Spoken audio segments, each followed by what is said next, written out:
କରୁଛୁ? ଭଜା କରୁଛି। ଭଜା ଆଜି କଣ କଣ ଆଇଟମ କରୁଛୁ? ଆଜି କରୁଛି ଡାଲମା। ଡାଲମା ଦେଖିବା। ଭଜା ଏଇଟା କଣ କି ଭଜା? କୁନ୍ଦୁରି ପୋଟଳ ଆଳୁ। ବଢ଼ିଆ ଦେଖାଯାଉଛି ତ ଭଜାଟା, ଆଖି ବଢ଼ିଆ ଦେଖାଯାଉଛି। ଆଉ କୁନ୍ଦୁରି ପୋଟଳ ଆଳୁର ଭଜା କରିଛି। ଆଉ କଣ କରୁଛୁ? ଆଉ ବାଇଗଣ ଭର୍ତ୍ତା ଆଉ କରିବି। ବାଇଗଣ ଦେଖନ୍ତୁ ଏଠି ସବୁ ପୋଡ଼ିକି ରଖିଛି। ବାଇଗଣ କଥା ଇଏ ତା ବାଇଗଣ ବାରି ବାଇଗଣ ଭର୍ତ୍ତା କରିବ। ଆଉ କଣ ଡାଲମା ଏଇଠି ଦେଖନ୍ତୁ ଆଜି ଯେହେତୁ ସୋମବାର ଡାଲମା କରିଛି। ଆଉ ଏଇଟା ଆଳୁଟା ପିଆଜ ଆଉ କଣ ପକେଇକି କରିବୁ? ଆଳୁ ପିଆଜ କରି ଚକୁଡ଼ା ହବ, କଞ୍ଚା ଲଙ୍କା କଞ୍ଚା ଆଉ ଲଙ୍କା ପଡ଼ି। ଧଣିଆ ଆଉ ପତ୍ର। ଭାତ ବି ଦେଖେଇଦେ। ଏଠି ଭାତ କରିଛି।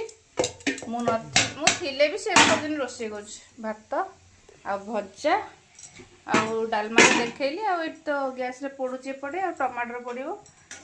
ଭଜାଟା ଦେଖନ୍ତୁ ସେ ତାର ସବୁଦିନ ଏବେ ରୋଷେଇ କରିଦେଉଛି, ମୋତେ ଆଉ କିଛି କରିବାକୁ ପଡ଼ୁନି। ଆଉ ତା ଭିଡ଼ିଓ ଭଲ ଲାଗିଲେ ଆପଣମାନେ ଲାଇକ୍ ସେୟାର ସବସ୍କ୍ରାଇବ କରିବେ। ଆଉ ତ ବୋଉ ଟିକେ କହିଦେ like share subscribe like share subscribe କରିବେ। ଜୟ ଜଗନ୍ନାଥ।